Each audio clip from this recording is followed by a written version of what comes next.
All across the ice belt, there's a common species that is chased by anglers, the crappie. Oftentimes, anglers travel hours down backroad logging trails in pursuit of the best bites. But the truth is, the biggest crappies and the sickest bites are all much closer than you think. They're all located in the Twin Cities metro area. In this series, we will be pursuing the biggest crappies caught on camera, all within a 60-mile radius of downtown Minneapolis. I myself am an average ice fisherman. That's why I've recruited two of the best ice fishermen in the Midwest, Matt Waldron and Adam Griffith, to help me on this endeavor. Our crew will aim to educate, entertain, and ultimately help you catch the biggest crappie in your life. Stay glued and stay tuned because we're on the hunt for megas. Welcome to the Crappie Chronicles.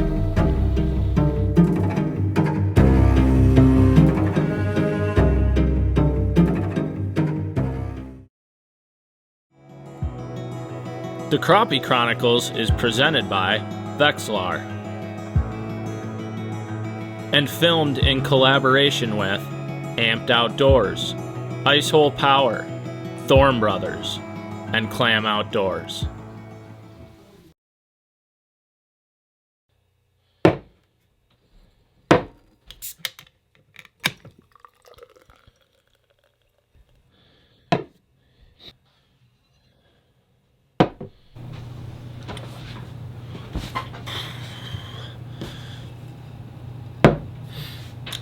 It's the end of 2020. I'm going to have a beer. I deserve one. Cheers to all of you. Happy New Year's. And by the way, if you're ever going through the New Prague area, it's where I grew up, there's this brewery called Giesenbräu. They don't sponsor this channel or anything. They just make my favorite beer. So if you guys are ever going through the area, check them out. But now, most importantly, obviously, New Year's. We got a lot going on here with the Crappie Chronicles. Number one, merch is ready. So there's a link in the description. We got two different designs right now, long sleeves and sweatshirts. Please go check them out. Support this channel. Support me, Griff, Waldo, everybody putting so much effort to this. I know none of us can thank you enough. So that's kind of the first plug, getting that out of the way. But now to kind of get to the video, with the theme of New Year's and 2020 and just kind of, it's been a tough year for some people. For me, I've gotten to launch a business and kind of just get out there and have fun now. It's really important to reflect, and it is super important to reflect fishing-wise as well. So I'm really happy to bring this episode to all of you, because when we started the Crappie Chronicles, we promised all of you we would show you everything. And part of that is when we suck, or when the bite's terrible, and how to learn from that.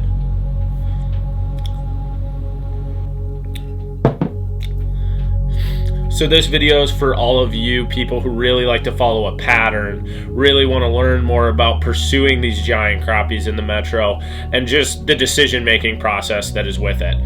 In order to do that, you have to reflect, you have to look back, and you have to analyze the days where it's not great.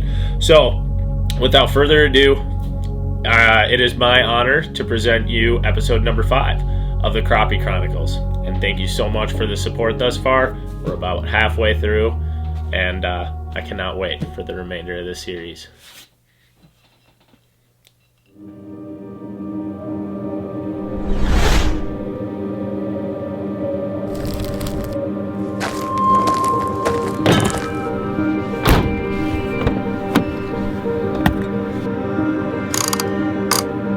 State your name and purpose. Matt Waldron, and to catch big crappies because Bart has no idea how to. State your name and purpose. I'm Adam Griffith. Purpose here is to go catch the biggest crappies in the metro and show you how to do it, because Bart Tusick can't. Like I told you guys, I'm an average ice fisherman, but now we're gonna get on the road, go catch some crappies.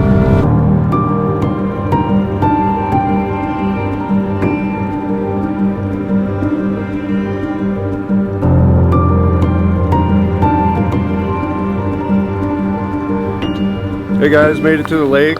We're out here, gonna go out there and give it a try and see what happens. Been checking this ice for about a week and a half now, and it was good, and then it warmed up and it got a little squishy and a little iffy, but now everything's locked back up, so we're back out here.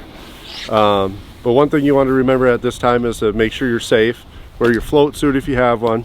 Bring your throw rope, chisel. Make sure you're chiseling about every 5 feet, I would say. And you know, the main thing is just keep checking ice, be safe, don't do anything stupid, and just it's only a fish.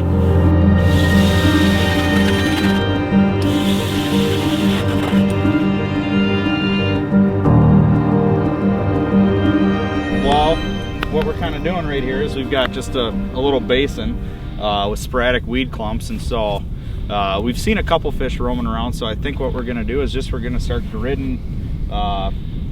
We're just gonna make a grid pretty much along this big flat right here, and see if we can't intersect some fish. And we're gonna try to drill holes right now, just so we can let the fish kind of simmer down a little bit so they can pull back in. Because sometimes when you got super clear ice and it's thin ice, they can hear you pretty easily. So we're just gonna try to grid out a line of holes here and see if we can't intersect some big ones. That's about it. He nailed that on the head. That's exactly what we're gonna do. Zoom in past the big one. Zoomed right past that big one. It's telling me the big ones probably aren't too active right now. Did he eat it? Dude, he knocked like 3 feet of slack in it. It wasn't that fish, it's a different fish, but Jesus Christ. They were close to the bottom, but now he's rocketing up after it. Just a little one. They're just exploding right here.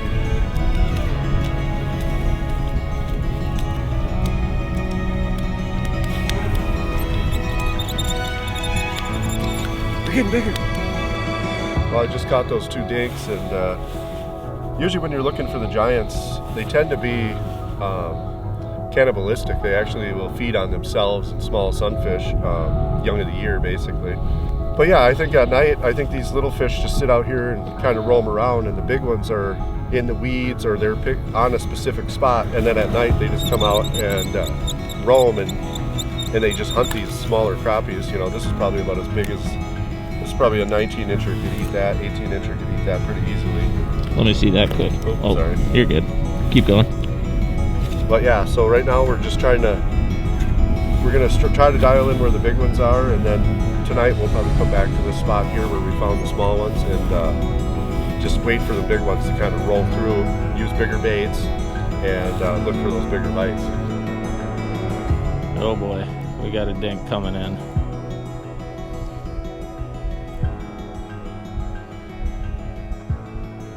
Man, they're so small, they're scared of it. Oh boy. Big old perch. Big old perch. But that's what the big crappies eat. Oh, he just crushed it. Wow, where'd you come from, dude? I was not marking you until I set the hook.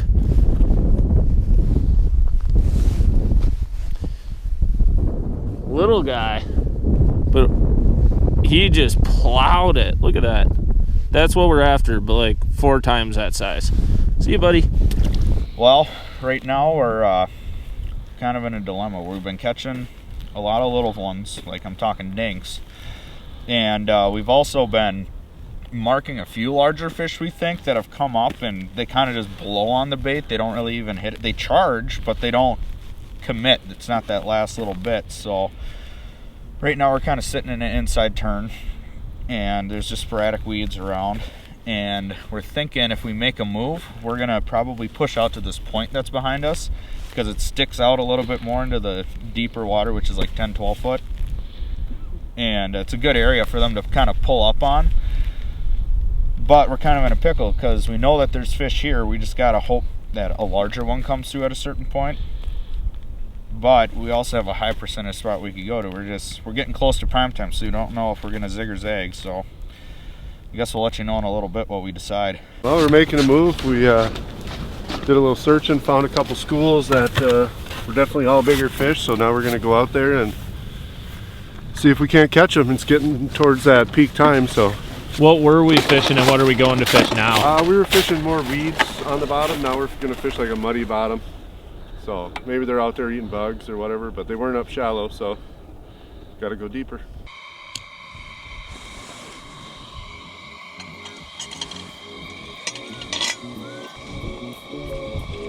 Oh man, I just had one screaming up at it and I moved it. All right, here he's coming back. Ooh, shoot. Come on. There's one. Feels better. Oh, he's all tangled up in the deucer. Little guy. That wasn't the mark, but they have just gotten active, like super active. I think Griff just caught like 4 of them, and I just caught that one and just started fishing again after getting lanterns going. Well, actually, Griff got them going. I attempted to. So, good things happening. They're getting active. There we go. He crushed it. Just a little guy. Just a little guy. They're getting way more active though. I don't know how well you can see this on the GoPro with the light, but we're doing our best to film it at dark. This is prime time right now. Just got on a little drop kick jig. Glow white one.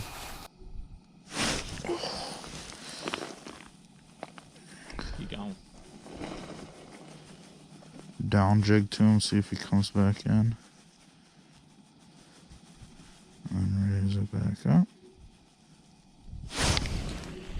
Okay. Ah, not terrible.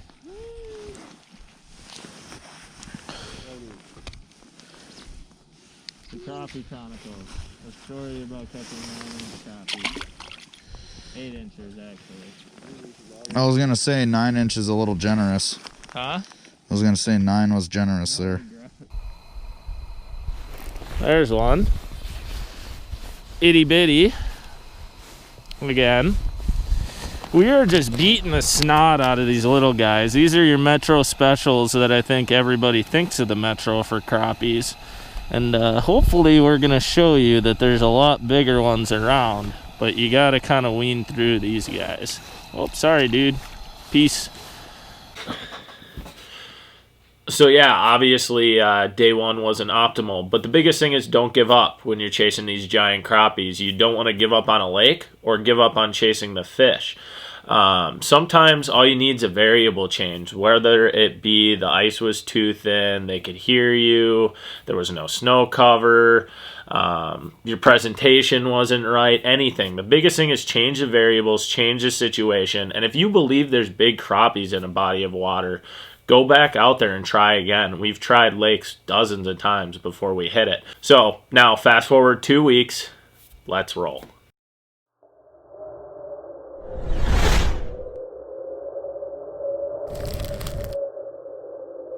As you guys can see, it looks quite different outside now.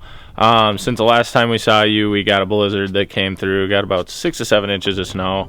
But the nice thing is a lot of it blew off the lakes, but enough stayed that we're concealed now. So this is kind of exciting because now we're going to go hammer our best lakes. I'm running a little behind actually, so I got to go catch up with Waldo and Griff, so we'll see you at the lake.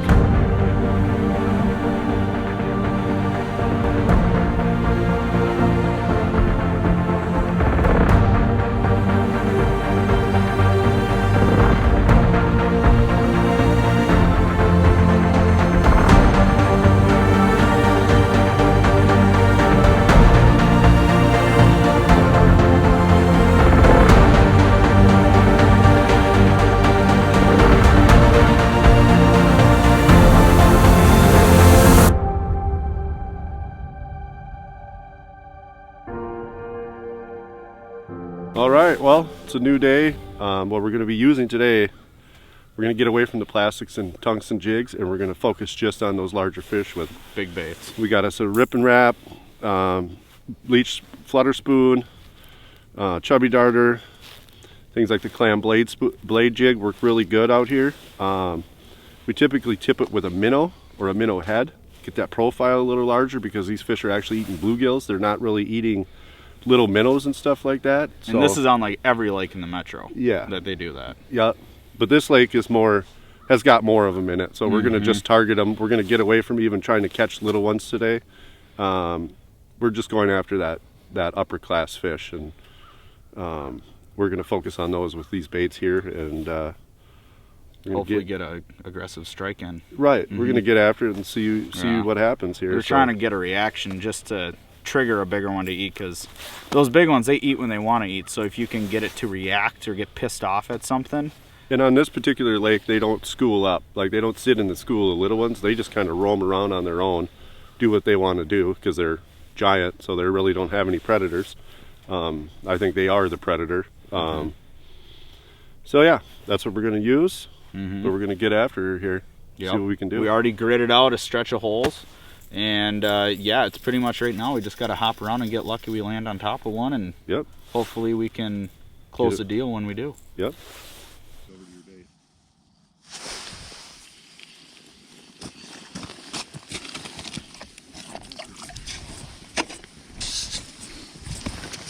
Little guy. It's a start. It's a start. Smoke the blade jig with the minnow. Booyah!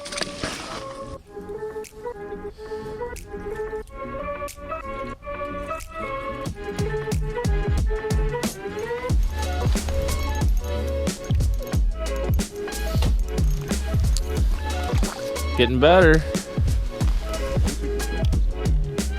That's alright, I got mine on. Alright, I'm gonna narrate this, guys, because I think Griff's GoPro was off, but we just dropped on a hole that's got a handful of them in it. He's got these two that are by my feet. We don't want to drop them down to spook, because it looks like there's a really big one in there. Should I go release these guys in a different hole? Alright, I'm going to leave Griff here. I'm going to go release his two fish in a different hole, because we've been seeing some bigger marks. And we don't want to spook the school. So if you want to catch really big crappies, especially in the metro, this is one of the things you got to do. Put the little ones back somewhere else when you're marking the big ones. See you, buddies.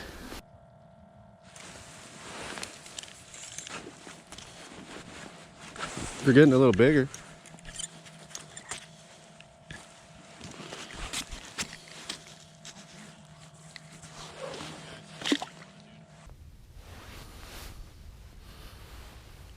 I got a giant down here, guys.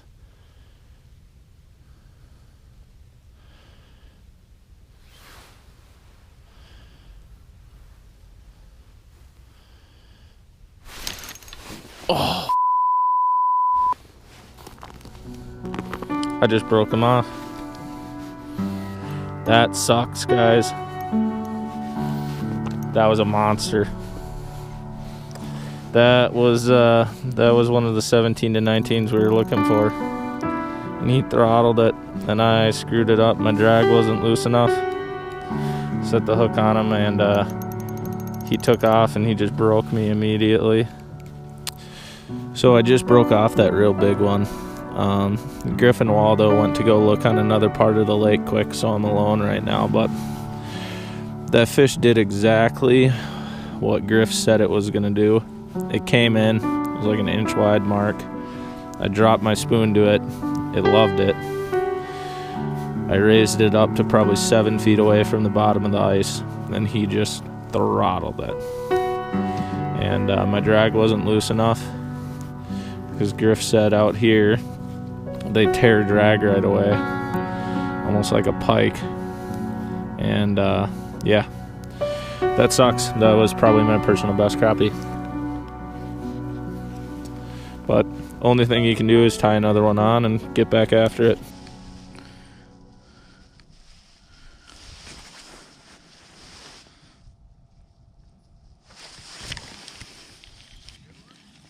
Nah, not terrible. It's a start. We're hoping a big one comes in over the top of these little guys.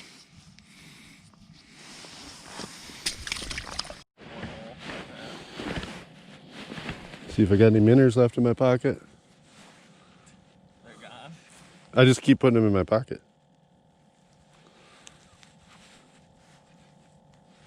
I've always done that. Just throw them in my pocket if I don't have a bait puck. Yep.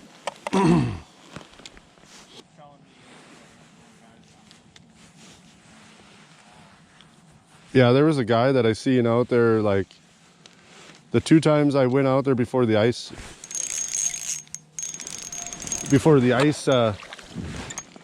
froze up.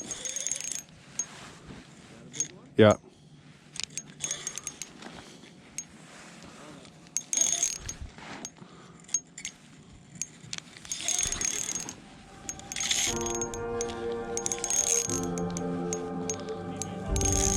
No, I got it. Go ahead and get the camera.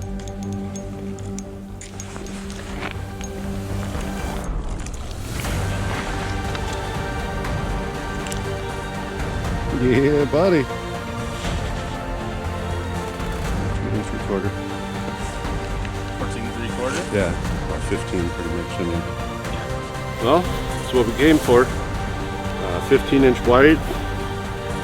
Just came in and absolutely destroyed the spoon. I was letting it flutter because there was a little one chasing it all over, and I kind of got tired of messing with him. And I fluttered it down, and all of a sudden this inch wide mark come in and just come screaming after it. Knocked about a foot of slack. I had to reel up to set the hook. Beautiful white crappie. This is what you can find in the Metro if you put in the work. All right, I'm gonna let this big girl go. You want to let these bigger fish like this go so you keep the genetics in the lake, but yeah, that's a true beast. I mean, look at the width on that thing. Bye, girl. Thank you. There she goes. Oh yeah, dude, that was awesome.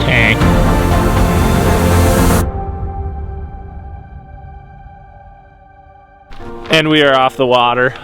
Today was a bit tough, but it was a lot better than last time we were out here. Oh yeah, yeah. We didn't have to chase them. They weren't just scattering every time we even got close to them. At least you could drill on top of them, fish to fish. But they were acting really weird today, like almost like the pressure or something had them just a little off. Like they would just sit there, like they wouldn't move around. They weren't active, so they weren't, really actively biting.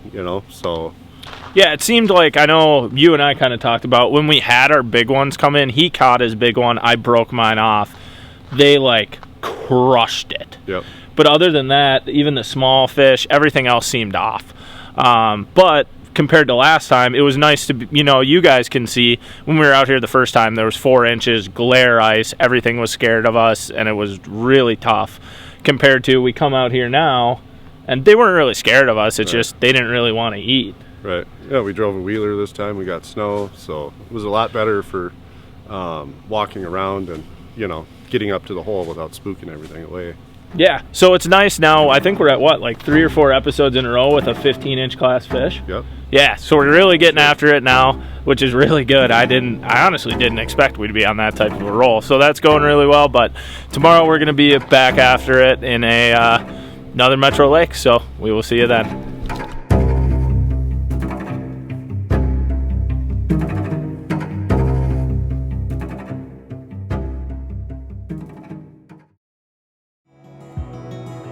The Crappie Chronicles is presented by Vexilar.